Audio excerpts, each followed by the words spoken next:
Olá, começa agora o programa Trabalhador em Foco, esse programa que é uma realização do Movimento Sindical de Petrópolis, através da união de diversos sindicatos que fazem com que eu tenha oportunidade de levar para você e de casa informações precisas e relevantes sobre o dia a dia de todos nós trabalhadores. No programa de hoje tenho o prazer de conversar novamente com o Dr. Fernando Souza, que é advogado, faz parte da equipe da SVA, Souza Vasconcelos Advogados, e a gente vai falar sobre os principais direitos trabalhistas garantidos pela CLT. Alguns tiveram algum tipo de mudança desde a última reforma ou desforma, transforma, incomoda trabalhista, mas a gente está aqui para poder salientar para você aí de casa o quão importante é você entender que você tem direitos já estabelecidos. Seja muito bem-vindo, doutor Fernando, prazer conversar com você. Olá, Carla, obrigado pelo convite novamente, é um prazer conversar com você também. Para quem ainda não entende o termo CLT, queria que você explicasse o que essas letrinhas soltas, quando juntinhas, querem dizer. Vamos lá, CLT quer dizer Consolidação das Leis Trabalhistas. Essa consolidação aconteceu porque a gente não tinha um código específico do direito do trabalho. Isso foi na época do Getúlio, ele pegou várias leis esparsas que a gente fala, né, várias leis que tratavam sobre matéria trabalhista e compilou isso tudo, né, condensou isso tudo na CLT. E isso foi um avanço social muito grande, era a época que o Brasil estava começando a se industrializar, a sair daquele país extremamente rural. Então, foi um avanço muito importante na conquista dos direitos para os trabalhadores.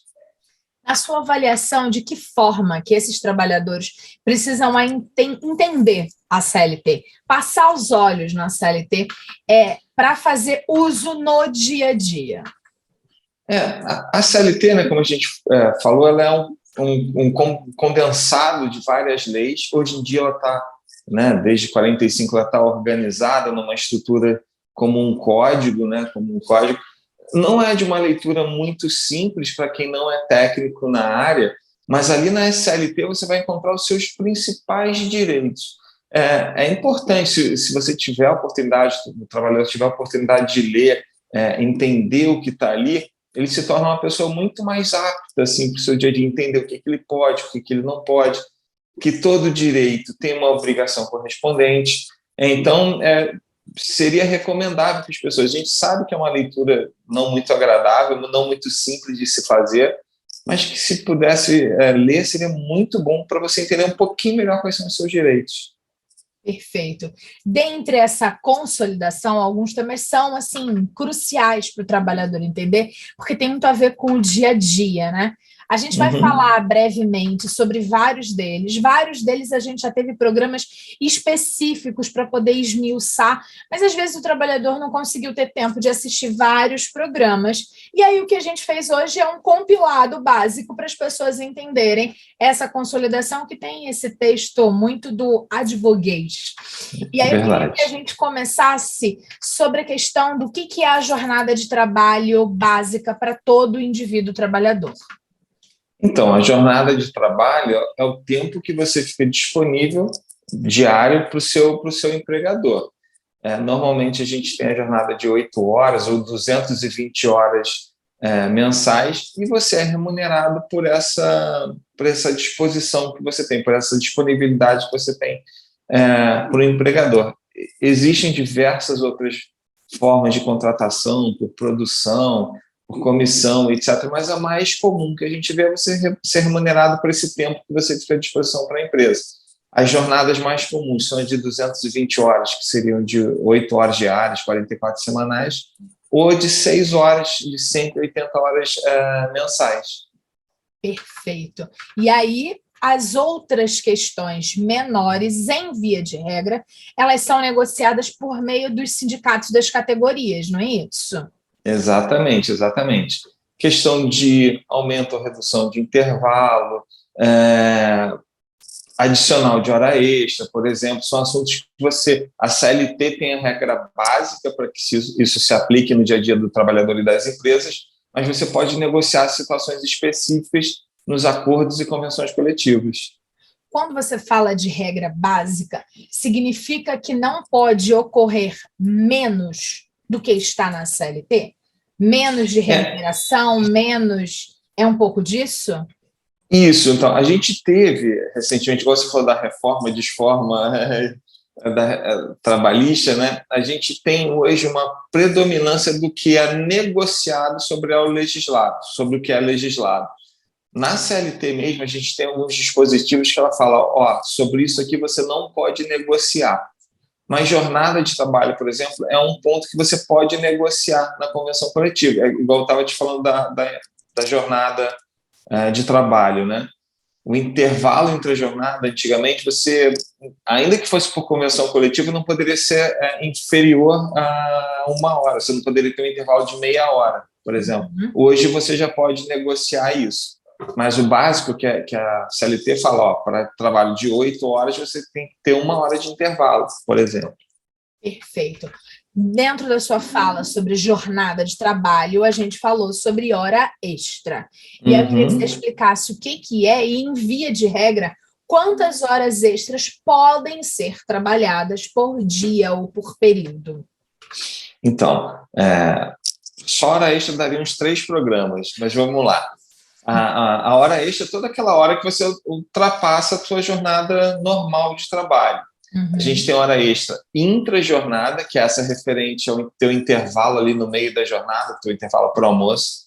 A gente tem hora extra, que é após a jornada, né? Após que você trabalhou de 8 às 6, de 8 às 5. Fiquei até às 7, 8 horas, essa seria a hora extra de jornada.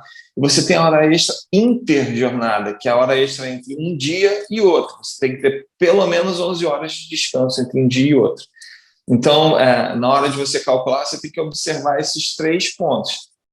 Sempre que você ultrapassa, ou você não goza do seu intervalo normal, ou você ultrapassa, você tem que ser remunerado por essa hora a mais que você ficou para o seu empregador. E, normalmente, na CLT, você já tem um adicional, que é de 50%, e dependendo do sindicato, você pode ter variação nesse adicional, 75%, 60%. A partir da segunda hora extra, você aumenta esse adicional. Por regra, você perguntou o limite de horas extras, por regra, o máximo permitido seria de 2 horas extras diárias. Maravilha. Uma outra coisa que a gente fala muito é uma sopinha de letras também, que é o FGTS, que é o Fundo de Garantia por Tempo de Serviço, que até onde eu entendi, deveria ser aquele dinheiro, ou é aquele dinheiro, que fica guardadinho para quando você parar de trabalhar, está lá para te salvar desse novo momento da vida. Mas de um tempo para cá, o FGTS pode ser retirado por um montão de motivos. E aí, assim, o que é o FGTS? Por que pode ser retirado a qualquer momento? Como é que foi isso? O que é isso, afinal de contas? Na verdade, existem regras. Ele tem uma origem histórica interessante, que antigamente você tinha que a gente chamava de estabilidade decenal. O que é isso? O empregado trabalhava mais de 10 anos na empresa, ele ficava estável, não podia ser mandado embora, igual funcionário público. Só que depois se criou o FGTS, que é o Fundo de Garantia por Tempo de Serviço, que era justamente uma poupança que se fazia para, se caso o funcionário fosse mandado embora de forma injusta, ele receberia um valor para ajudá-lo ali a ficar um tempo procurando uma vaga no trabalho, etc. A função do FGTS, teoricamente falando, ainda é essa, né? Só que esse fundo, por exemplo, ele é utilizado pelo governo para diversas coisas. Ele tem uma questão social muito atrelada a ele. É usado, por exemplo, para incentivar a habitação. Então, ele tem parcelas dele que são direcionadas para o sistema financeiro de habitação. A gente viu agora, nesse período de pandemia, o governo autorizando você sacar parte ou usando esse dinheiro para fazer o pagamento dessas bolsas, auxílios, etc., porque é um valor muito grande que se arrecada mensalmente de fundo de garantia, né? Mas, em tese também, teoricamente, ele é usado para ser destinado ao trabalhador, aquilo fica na continha vinculada dele lá, para no momento de necessidade que ele é dispensado, ele tem uma doença, câncer, por exemplo, ele poder se socorrer naquele valor para poder ter uma qualidade de vida melhor, ficar mais tranquilo para procurar uma nova vaga no mercado de trabalho. Perfeito. A gente viu agora aqui em Petrópolis, né, por conta dessa última tragédia climático-social, quem foi atingido pôde resgatar o fundo de garantia para se reajustar na vida, uma possibilidade também. Uma função dele seria exatamente essa. Então, o governo pode criar esses gatilhos para ajudar, já que ele não consegue, ou não pode, ou não quer tirar o dinheiro do próprio bolso. Né? Adorei essa, não consegue, não pode ou não quer. A gente é uma boa resposta em que você não opina, mas tem possibilidades para o telespectador avaliar não o que posso ele falar acha. por eles, né? Mas... Perfeito! Não, acho isso ótimo, explicar e ser isento ao mesmo tempo. E aí, nesse sentido, né, dos direitos adquiridos ao longo do tempo, que estão lá na consolidação, a gente tem uma coisa que é o 13º salário. Muito se fala sobre ele e algumas falas são: o 13º salário é uma compensação porque, em via de regra, o mês teria 4 semanas, mas não é assim. Junta todas as semanas e dá um mês a mais. Outros entendem como uma bonificação para final de ano, para a gente fazer a ceia de Natal e comprar o peru, que está cada dia mais caro. A grande questão afinal de contas, o que é o 13º salário e como é que a gente recebe? E por que ele agora é parcelado em um monte de vezes? Então, ele não vira um salarião para você receber em algum momento. Você vai recebendo pedacinhos. Quando vê, você nem recebeu ele inteiro. Você quase recebeu como uma bonificação. Vem muito picotado, você nem sente o dinheiro entrar. Eu não tenho 13º salário porque eu sou microempreendedor individual. É aquele trabalhador que tem a maior cara de CLT, mas na verdade é empresário. É verdade. Mas vamos lá, a mesma vários direitos, né, que a gente fala da Constituição aqui no Brasil ou no mundo, eles têm uma origem histórica que justifica a sua instituição.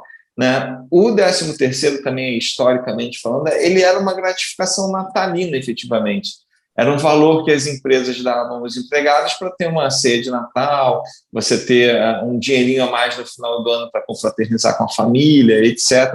Aí tem as explicações técnicas, que era da semana inglesa, que a semana era menor, então você tinha que compensar, então você pagava esse salário a mais, na verdade, não era um salário a mais, você estaria compensando essa diferença de semanas que você teria no decorrer do ano, etc. Mas, tecnicamente, de novo, ele seria essa gratificação. Ele é simples de calcular. Para cada mês que você pega a sua remuneração, né, você ganha R$1.000, divide por 12, para cada mês que você trabalha, você ganha 1/12 dessa remuneração. Trabalhou o ano inteiro, você vai ganhar um salário a mais. Você me perguntou uma outra coisa que eu esqueci, cara. Ele agora é dividido. A primeira parcela do 13º é paga em abril, a segunda, às vezes, é paga em agosto. E a última parcela precisa ser paga obrigatoriamente, ou o final todo desse dinheiro, até o dia 20 de dezembro, se eu não estou colocada. Na verdade, a gente vive num estado permanente de crise, né? O desembolso para a empresa de pagar um 13º no final do ano para todos os empregados é muito grande. Então, para você facilitar esse pagamento por parte da empresa, é autorizado esse parcelamento. Não que seja obrigado, mas as empresas acabam adotando porque você consegue diminuir o desembolso de caixa que você tem no final do ano. Quando a gente fala de 2, 3 empregados, já é pesado, mas imagina uma empresa com 100, 200 pessoas. Então, o desembolso é muito grande. Por isso que se faz essa proporcionalidade dele de pagamento durante o ano. Perfeito. A empresa não consegue fazer uma poupança para pagar o 13º. Se ela fizesse o mesmo mecanismo, guardar os R$100 todo mês e tal, ela conseguiria entregar o valor. A gente até costuma orientar as empresas, etc., a você ter um provisionamento, né? Quando você tem esse provisionamento, você sabe, por exemplo, que um funcionário ele custa para a empresa aproximadamente, dependendo do regime tributário, 120% do que você paga de salário para ele é o custo que você tem com encargos, com 13º, com férias, etc. O certo seria as empresas fazer esse provisionamento mensal. Só que a gente sabe, você tem que matar um tigre, um leão, 2 cágados, um dinossauro por dia, então não consegue fazer. Né? Quando você está falando de mais ou menos 120%, significa assim, que eu, trabalhador, vou lá, trabalho todos os dias e tal, não sei o quê, e aí digamos que eu ganho R$ 1.000. Essa matemática não existe, porque é o salário mínimo, que em via de regra é o mínimo, é 1.212, mas ok. Vamos fazer uma conta de matemática aqui da cabeça de quem consegue fazer conta mal. Afinal de contas, se é de humanas, eu também, então é matemática. E aí significa que o trabalhador ganha R$ 1.000, mas ele custa para a empresa o 1.000 do salário mais 1.200. Mais 1.200. Entre impostos, encargos sociais, esse provisionamento de férias, de rescisão, etc. É a conta que a gente aconselha. Por isso que muitas vezes a gente comenta que o custo do trabalhador é muito mais alto do que o trabalhador entende de Então, esse é um problema que a gente tem aqui no Brasil dessa informalidade, que a empresa muitas vezes prefere correr certos riscos do que anotar a carteira, porque o custo do empregado para ela é muito grande. Obviamente, em empresas maiores isso não existe muito, ela nem pode fazer isso. Mas quando a gente vai para esse mercado pequeno, o microempreendedor, por exemplo, você pode até ter um funcionário, etc., a conta tem que ser muito justinha, senão acaba não fechando no final do mês, né? Perfeito.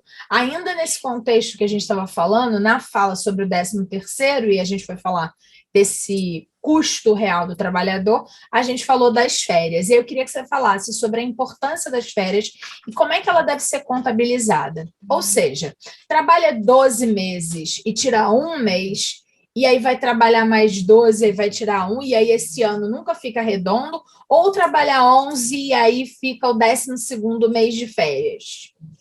Vamos lá, a função das férias é mesmo dos intervalos que a gente tem da semana, do descanso remunerado, você ter uma pausa para você se recuperar, né? A gente vive num mundo cada vez mais cheio de informação, cheio de pressão, cheio de necessidades, e todos nós somos humanos, e a gente precisa de um período para a gente se recuperar, né? Então, a função principal das férias é você recarregar a bateria, você curtir sua família, você descansar, né? E poder voltar no final das férias bem disposto, querendo trabalhar, fazer suas funções.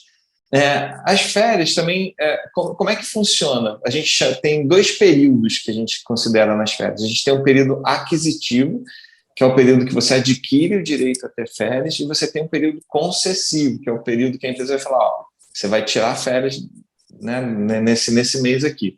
Esse período aquisitivo, eu preciso trabalhar 12 meses para completar esse período aquisitivo, e a empresa tem mais 12 meses depois que eu adquiri para me dar essas férias.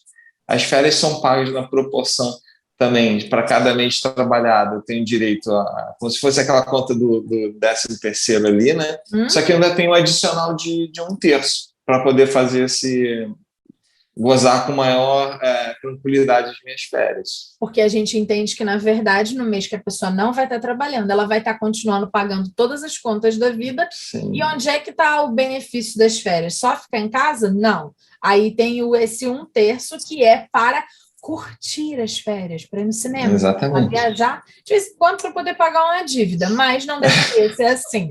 Pagar aquele boletinho atrasado. Exato. Aqui em casa tem uma plaquinha, eu gosto de plaquinhas, assim, sabe? Você vai andando e lendo coisas.